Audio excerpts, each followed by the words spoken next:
3 things that are making you ugly. Everyone is beautiful, okay? But these 3 things, I am so sorry, are aging you, and they're not doing it gracefully, girl. Stop doing them. Number 1, excessive drinking, okay? It puts a lot of strain on your liver, and I'm telling you, your skin is going to show it 100%. Your skin is an external showing of what's going on internally. If you are constantly drinking that glass or 2 of wine every single night, that weekend of binge drinking, your skin is going to show it. It's making you ugly, girl. Stop doing it.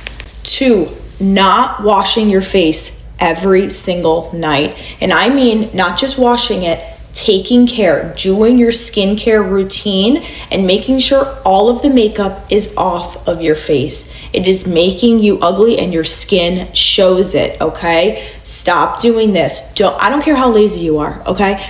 Do your skincare routine.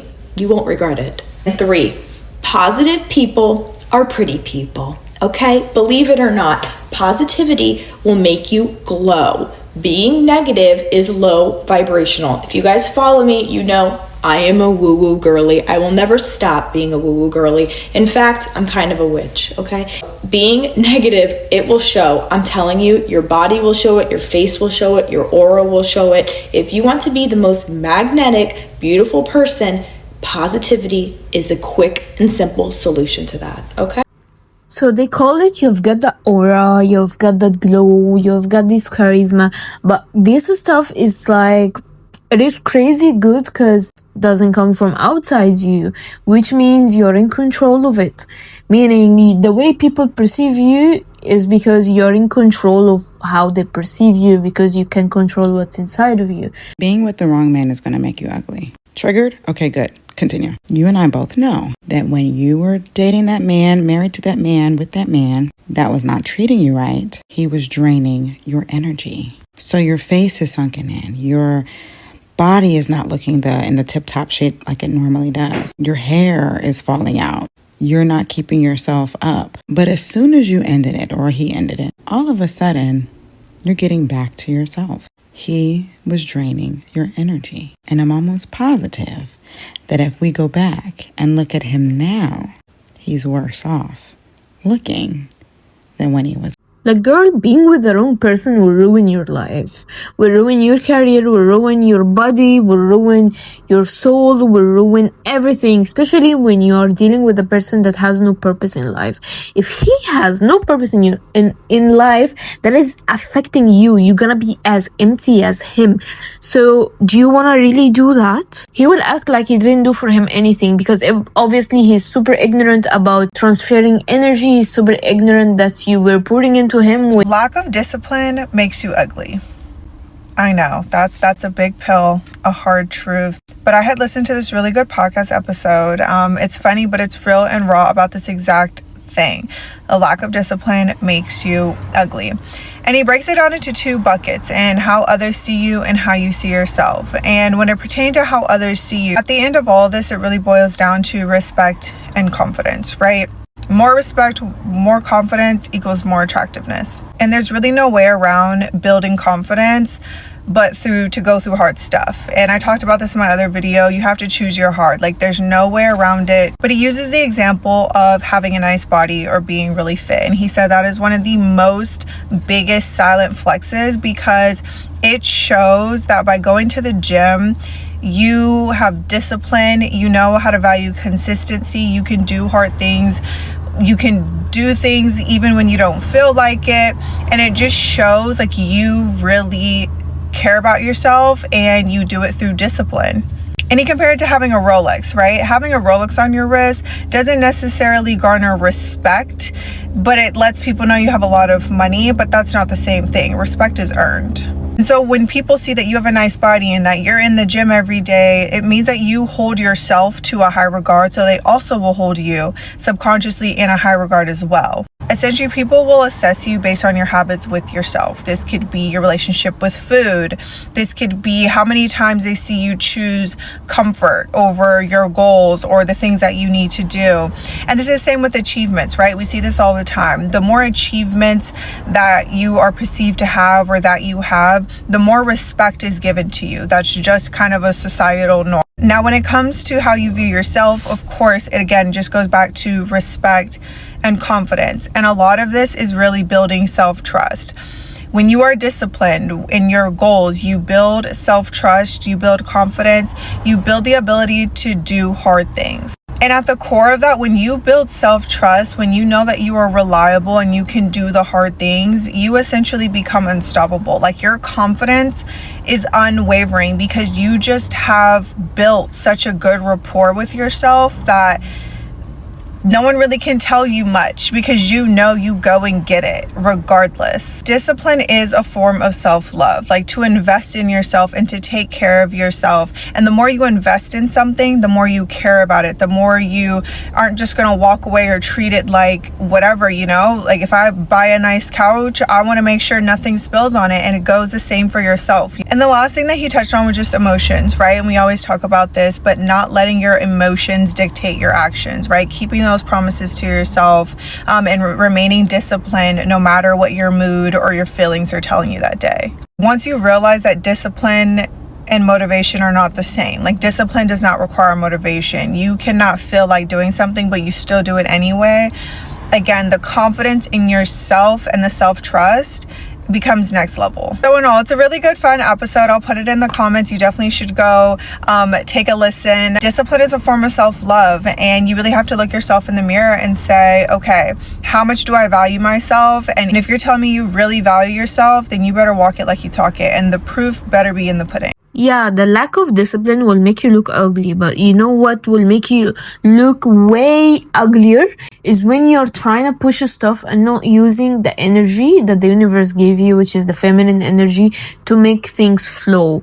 What I want you to use here, I want you to make things flow instead of pushing things to be hard. I don't want you to focus on people, how they gonna respect me, or oh my god, I'm gonna look ugly if I'm not disciplined. I want you to flow. That's the difference between it.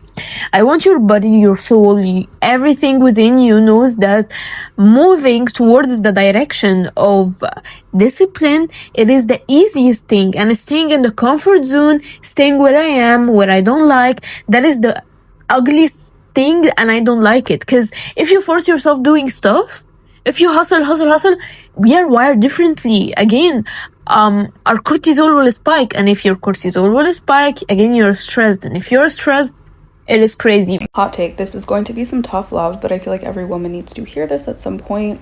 Every single day that you continue to obsess over that man, the uglier that you are getting. I'm going to tell you right now, the worst thing that you can do as a woman is stress out, hyperfixate, obsess, or fantasize about a man, especially in the beginning when you're just getting to know him.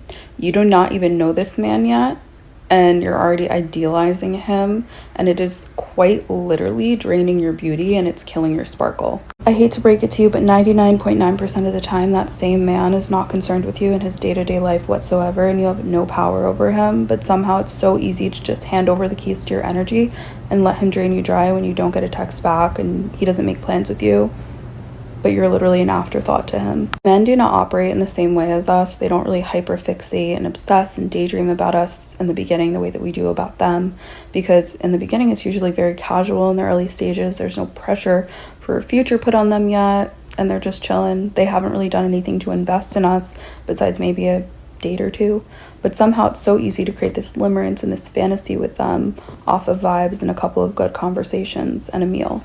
The daydreaming and the limerence and the crashing out over the fake situations that you created around him not panning out the way that you wanted to is stressing you out, and it's raising your cortisol levels, and it's very apparent in one's physical appearance. Like I said, that will literally drain you to your core. The crashing out and the stressing out over him and his whereabouts and why you haven't heard from him or why you haven't seen him, especially in the early stages, will subliminally repel him, and whatever you want to happen will surely not happen.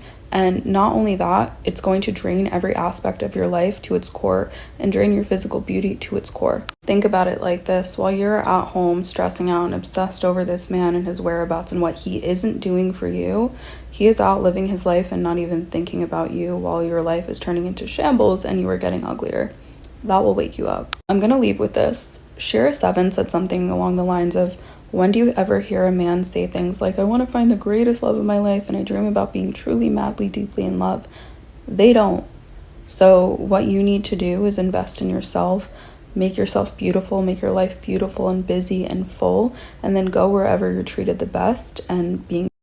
Okay, so I made a list and I want to share with you guys 15 things that I've done in my late 20s to make myself hotter physically and spiritually. And I hope it inspires you too. Okay. Number 1, talking shit about myself and my insecurities, especially to the wrong people that are subconsciously using that against you. Okay? Be careful who's in your circle. Letting my mood dictate whether I show up or not. Always gotta show up. Calling myself old as if it wasn't a blessing to age. It's a total blessing to get older, and I'll never say that again. Chasing skinny instead of sculpted. Okay? No. Eating too little when I needed strategy and structure in my life. And that's what I've been really trying to implement more, okay? Total well-being. Believing I was behind in life instead of loving the journey that I'm on. That has something that I've really focused on the last few years, is just appreciating the fact that I can even be on this journey. Having a sustainable life over the standard wellness. Whatever you see that people are doing for wellness, it's not what you have to follow. You have to follow what is sustainable for you in your life, especially in the stage of life that you're in. Okay, this is a big one. Calling everything self-care when in reality, I was just being fucking lazy. Waiting to feel confident. Fake it till you make it. Okay, I think Rihanna said that. And that's really true. You don't have to feel confident, 100% confident in the moment, but you have to show up. Treating skincare like it was an afterthought and not investing into my physical looks, like my skin, hair, whatever. Saying I'm fine when I really desperately needed connection. Another big one is obsessing over being liked when I really just needed to be respected. Comparing my social media journey to other people's. I don't do that anymore. I run my own race. Leaving friends behind that just do not fit where you are now in your life and in your journey. And the last one, comparing myself to social media filters when I'm actually beautiful in real life, and to show the real raw version of myself, which I try to do on my TikTok. And yeah, those are my 15 things that I've consciously made an effort to focus on in my late 20s, and they have made such a difference in my mental health. I hope this helped. One thing I will never understand is why work makes you ugly. Today was my day off and I have less makeup on than I usually do when I go to work. But I swear, the minute I step into work, it just like sucks the life out of my face. My makeup looks cakey, looks weird, nothing settles in right. Even if I do it the exact same, it's like, what is going on in these offices? And I know I'm not the only one that experiences this phenomenon, because me and my best friend talk about it. We're like, work air just makes you ugly. Like there's something in the air that sucks out all the beauty. If you know why, please let me know what it is so I can. Do you know that in your work, there's a lot of people that are not on the same frequency as you. They are not the same mindset as you. Most of them are energy vampires. They don't like their lives. And if you're working towards something and you shared it, maybe they will project towards you some jealousy that will affect your own energy field. And that's crazy because yes, once you step into a place where it has a lot of energy vampires, they will start to take all of your energy, start to take all of your glow. And that will obviously make you ugly and make them more finer than you. And I believe that women should not work a 9 to 5. And I don't know if you're gonna agree or no, but what I totally believe in. And recently, I very much believed in that we deserve soft life. Drinking coffee is making you ugly. I don't know who needed to hear that, but drinking coffee is making you ugly. If ever you needed a sign to stop drinking coffee, this is it. Numero uno, you probably don't drink it correctly. You probably drink it all day or at inappropriate times, and you're messing with your hormones. You're dysregulating your body. Numero dos, I know your ass don't drink black coffee. I know you're adding creamer. Do you know how lethal that creamer is? You might as well just put poison in your body, girl. Might as well just have rat poison. Number three, it is dehydrating you. You look like a dried up cactus, a rolled up raisin, a prune of sorts. Your skin cannot take it anymore. It has no glow because you don't drink enough water. I know you're all fake and y'all buy the big gallon from Amazon. Oh, I'm that girly. I'm gonna drink this water. Yeah, right. We know you go home with 3/4 of it still full. You don't drink enough water to be consuming as much coffee as you consume. If you're wondering why you look all crusty and sucked up and dry, it's coffee. Coffee is making you ugly. I stopped drinking coffee last December and my skin loves me now. Loves me. If you need caffeine, there's other things. Green tea, Te Salud. Te Salud is my go-to. Now go be the beautiful glowing princess that you are. Or keep drinking coffee. No, but we do not talk enough about how the wrong man will make you ugly. And you might be wondering, how does this random girly on the internet know this? That's because it happened to me, babes. It happened to me. Jump scare warning. That doesn't even look like me. Who is that? Like, who is that with the fried hair, the acne, the moon face? My teeth literally shifted. I had to get Invisalign after this relationship. Again, this doesn't even look like me. My face is so swollen. Obviously, my hair was fried off because I was bleaching it. My eyes are puffy. My nose was puffy. Also, at this time, I had the worst TMJ. Like, my health was declining. My skin was declining. You could just see that I just wasn't healthy. For reference, this is me now. Look at what 2 years of being single has done to my skin and my hair and my complexion. Look at that reduction in swelling. Baby girl, if your man is making you uglier, if that man is making you ugly, it is time to go. It is time to leave because you are doing charity work, okay? You are not doing the Lord's work. You are doing charity work.